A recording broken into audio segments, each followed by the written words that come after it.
आशीष, दो प्रमुख नंबर्स तो आ रहे हैं, लेकिन अब तक जो नंबर्स आए हैं वो आपको कैसे लगे हैं और क्या हाइलाइट्स रहे हैं, जरा बता दीजिए। मॉर्निंग ने देखिए, सबसे पहले बिरला सॉफ्ट यहाँ पर अगर आप देखें तो नतीजे अनुमान के मुताबिक देखने को मिल रहे हैं। टोटल रेवेन्यू में 1.5% की बढ़त यहाँ पर देखने को मिली है। सीक्वेंशली 1370 करोड़ हमारा एस्टिमेट था, इसके मुकाबले 1362, यानी बिल्कुल सटीक अनुमान। एबिट की बात की जाए तो 200 करोड़ एक्सपेक्टेड था, 200 करोड़ का ही यहाँ पर आंकड़ा देखने को मिला। मार्जिन देखिए 14.6 एक्सपेक्टेड थे और 14.7, बिल्कुल हर लिहाज से आप देखें नतीजे एकदम अनुमान के मुताबिक है। लेकिन काफ़ी निराशाजनक और बहुत ही कमज़ोर नतीजे पेश किए हैं टाटा केमिकल्स ने। जितनी उम्मीद थी उससे थोड़े कमज़ोर साइड पर ही नतीजा है। 3630 का आय का एस्टिमेट था, 3475 करोड़ का आंकड़ा दर्ज हुआ है। एबिटा की बात करें तो 530 एक्सपेक्टेड था, जो कि काफ़ी कमज़ोर था, लेकिन 433। मार्जिन 14.6 एक्सपेक्टेड थे और 12.7% के मार्जिन कंपनी ने रिपोर्ट किए हैं। हर लिहाज से अगर आप देखें तो इस बार पिछले साल जो 700 करोड़ का मुनाफा था, इस बार कंपनी ने करीब 827 करोड़ का जो है घाटा भी दर्ज किया। हालांकि इस तिमाही में आप देखें तो एक्सेप्शनल आइटम्स भी है, लेकिन ऑपरेशनल तौर पर हर लिहाज से नतीजे काफ़ी कमज़ोर। इसके अलावा कैन फिन होम्स, यहाँ पर भी आपको नतीजों का इम्पैक्ट देखने को मिलेगा।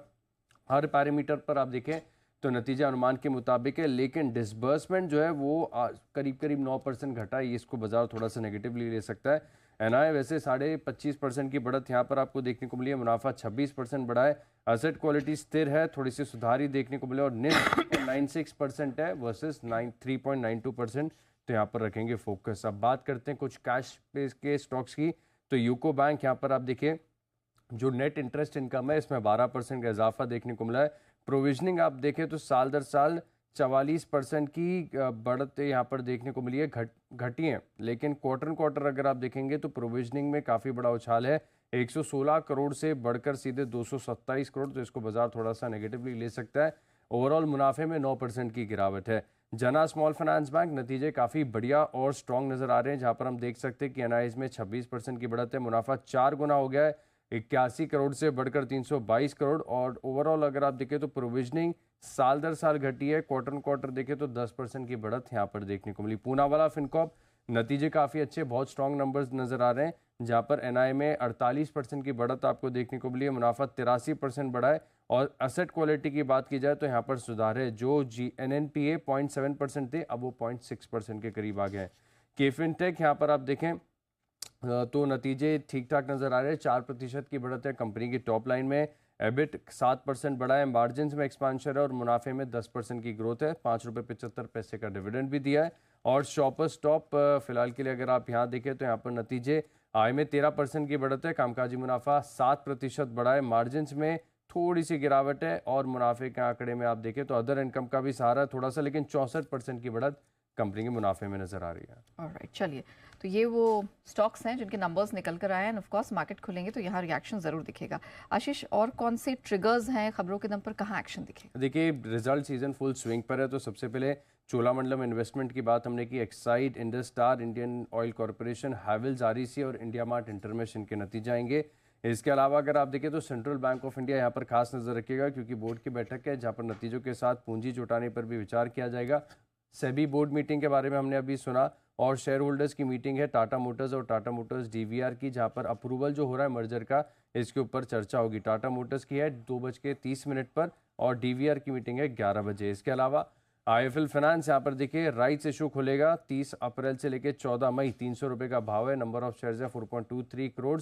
और यहाँ पर आप नज़र रख के चल सकते हैं सद्भाव इंजीनियरिंग में, जहाँ पर बोर्ड की बैठक है, फंड जुटाने पर विचार किया जाएगा। ब्लू जेट हेल्थ केयर यहाँ पर pre IPO investor lock in खत्म होगा। और आज एक नई लिस्टिंग भी है JNK इंडिया, जिसका इशू प्राइस था 415 रुपये, इशू की साइज तकरीबन 650 करोड़ और सब्सक्रिप्शन 28.4 टाइम्स का यहाँ पर देखने को मिला।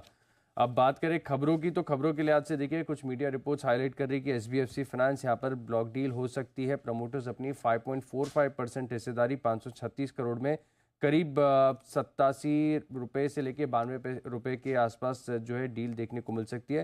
प्रमोटर्स जो है एक तो 845 जो कि 0.22% हिस्सेदारी बेच रहे हैं, और आर्थवुड वो अपनी 5.23% हिस्सेदारी बेच रहे हैं। NMDC में आज आपको पॉजिटिव साइड पर एक्शन देखने को मिल सकता है, क्योंकि आयरन ओर की कीमतों में अगर आप देखें तो जो कीमतें 4 से लेकर 7% की बढ़ोतरी कर दी है।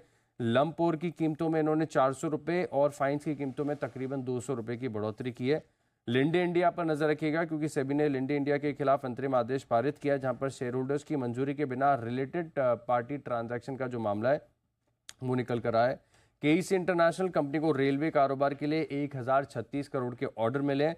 आरवीएनएल को भी अगर आप देखें तो जेवी को 439 करोड़ के प्रोजेक्ट के लिए ऑर्डर मिला है, जो कि साउथ में तिरुवनंतपुरम रेलवे स्टेशन के रीडेवलपमेंट के लिए ऑर्डर मिला है। राइट्स लिमिटेड बांग्लादेश रेलवे से 927 करोड़ का जो है ऑर्डर मिला है। तो स्टॉक में एक्शन देखने को मिलेगा और पॉजिटिव एक्शन आपको देखने को मिलेगा बजाज कंज्यूमर केयर में, जहां पर नतीजों के साथ बायबैक पर प्रस्ताव होगा। 8 मई को बोर्ड बैठक होगी तो इसके ऊपर विचार किया जाएगा। प्रोटीन ईगव टेक्नोलॉजीज यहाँ पर नजर रख सकते हैं क्योंकि आईएफएल स्पेशल अपॉर्चुनिटीज फंड ने करीब 10 लाख शेयर बेचे हैं 1222 रुपए के भाव पर, और इसके सामने प्लूटस वेल्थ मैनेजमेंट ने 5 लाख शेयर खरीदे हैं। फोर्टिस हेल्थ केयर में अगर आप देखें तो मायशियन अपॉर्चुनिटीज मास्टर फंड ने 3,14,000 शेयर जो है वो यहाँ पर बेचे, और इसके सामने bank of America securities Europe ने 3,14,000 शेयर खरीदे। ऑलराइट, चलिए, तो बहुत सारे ट्रिगर्स हैं और खबरें हैं जिनके दम पर आज अच्छा खासा एक्शन, स्टॉक स्पेसिफिक और सेक्टर स्पेसिफिक एक्शन देखने को मिल सकता है। धन्यवाद आशीष।